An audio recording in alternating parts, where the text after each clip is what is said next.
A continuación vamos a hablar de las teorías cognitivas y sus representantes. Como primera opción encontramos a Jean Piaget con el desarrollo intelectual por etapas. Él dice que el desarrollo intelectual se da en 4 etapas. La primera es la sensomotora, la segunda es la preoperacional, la tercera es operaciones concretas y la cuarta es operaciones formales. Él creó una teoría que nos permitió a los docentes conocer la habilidad intelectual de cada alumno según el estado en el que él se encuentra. ¿Cómo? Con esas 4 etapas. La primera etapa, inteligencia sensomotriz, preoperacional, operaciones intelectuales concretas y la etapa de la operación formales o abstractas. El segundo autor que encontramos en la teoría cognitiva es Jerónimo Brunner con el aprendizaje por descubrimiento. Para Brunner y para el resto de las teorías de índole cognitivista, uno de los elementos principales a la hora de conocer es la participación activa del sujeto. Es decir, no se trata de que el individuo coja la información del exterior, sino que él la transforme y aprenda de ella. Para Brunner nos dice que se aprende, se enseña, hay acciones de aprender y se adquiere información. Se aprende por medio del descubrimiento guiado, la búsqueda disciplinar y la curiosidad. Se enseña desarrollando la comprensión general de la estructura de una área de conocimiento. Hay acciones de aprender observando, comparando, haciendo análisis y estableciendo una semejanza y una diferencia. Y se adquiere información mediante acciones, imágenes y lenguaje.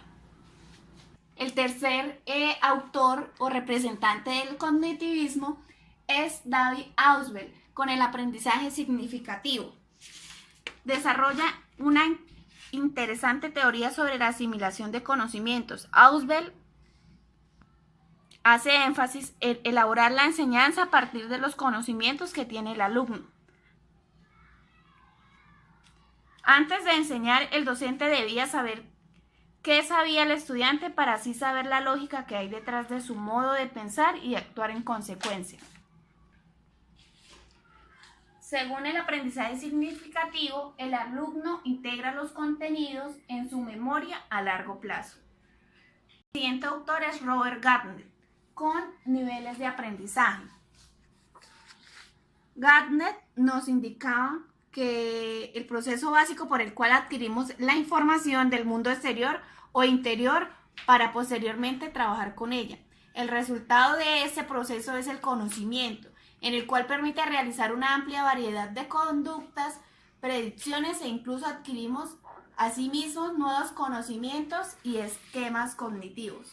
El siguiente autor es Howard Gardner con las inteligencias múltiples. Howard propone que los procesos se valgan de una metodología amplia que incluyan ejercicios y actividades que impliquen los 8 tipos de inteligencia. El primer tipo de inteligencia es inteligencia lingüística, el siguiente es lógico-matemático, la tercera es espacial, la cuarta es musical, la quinta es corporal kinestésica, la sexta es interpersonal, la séptima es intrapersonal y la octava es la naturalista. Este autor nos indicaba que todos los seres humanos poseemos los 8 tipos de inteligencias, pero no todos se desarrollan por igual. Algunos desarrollan una inteligencia más fácilmente, por ejemplo, la inteligencia lógico-matemática o la inteligencia musical en caso de un cantautor. El siguiente representante del cognitivismo es Lev Vygotsky, con el desarrollo cognitivo mediante la interacción social. En él encontramos que profundiza en la influencia del entorno sociocultural en el desarrollo cognitivo de los niños, haciéndonos una pregunta: ¿cuáles son las principales implicaciones que tiene la teoría sociocultural de Vygotsky para la educación y la evaluación cognitiva de los niños? Él nos dice que pone el acento en la participación proactiva de los menores con el ambiente que les rodea. siendo el desarrollo cognitivo fruto de un proceso colaborativo que sostenían los niños para su aprendizaje. Por último tenemos a Ellison, con la teoría de la sociedad, siendo la teoría de la sociedad moldea el desarrollo del ser humano, con unas etapas psicológicas. La primera etapa o el primer estadio psicológico es confianza versus desconfianza. Esta etapa va desde el nacimiento hasta los 18 meses. La segunda etapa es la autonomía versus la vergüenza. Esta etapa comienza... Esta etapa va desde los 18 meses hasta los 3 años. La tercera etapa es la iniciativa versus la culpa. Este estadio viaja desde los 3 años hasta los 5 años. La siguiente es industria versus inferioridad, que va desde los 6 años hasta los 12 años. La quinta es la identidad versus confusión, que va tiene lugar en la adolescencia hasta la adultez. La sexta es la intimidad versus el aislamiento. Esta etapa va desde los 20 hasta los 40 años aproximadamente. La séptima etapa es la generatividad versus estancamiento. Esta etapa va aproximadamente, transcurre en el periodo de los 40 a los 60 años. Y por último, tenemos la integridad versus la desesperación. Esta etapa va desde los 60 años hasta la muerte.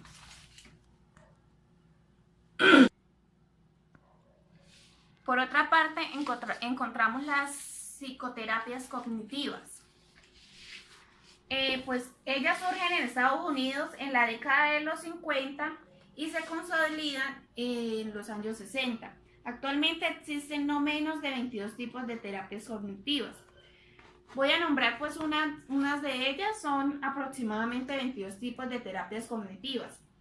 La primera que encontramos es en 1962, la terapia racional emotiva por Ellis. La segunda es en 1963, la terapia cognitiva por Beth. El siguiente año es 1971, encontramos el entrenamiento autoinstruccional por Michelle Baum. En 1971 también encontramos el entrenamiento en manejo de ansiedad por Richardson. En 1974 encontramos el reestructuración racional sistemática por Wolfram, la ciencia personal por Mahoney y por último encontramos la terapia de autocontrol por Ren. ¿Ya? El enfoque conductista estudia la mecánica básica del aprendizaje que cae en el dominio del desarrollo cognitivo. Los conductistas se ocupan de la manera en que cambia el comportamiento en respuesta a la experiencia. El enfoque psicométrico busca medir las diferencias cuantitativas en las capacidades cognitivas por medio de pruebas que indican o predicen esas capacidades. Y el enfoque piagetiano examina los cambios o etapas de la calidad del funcionamiento cognitivo. Se ocupa de la manera en que la mente estructura sus actividades y se adapta al ambiente.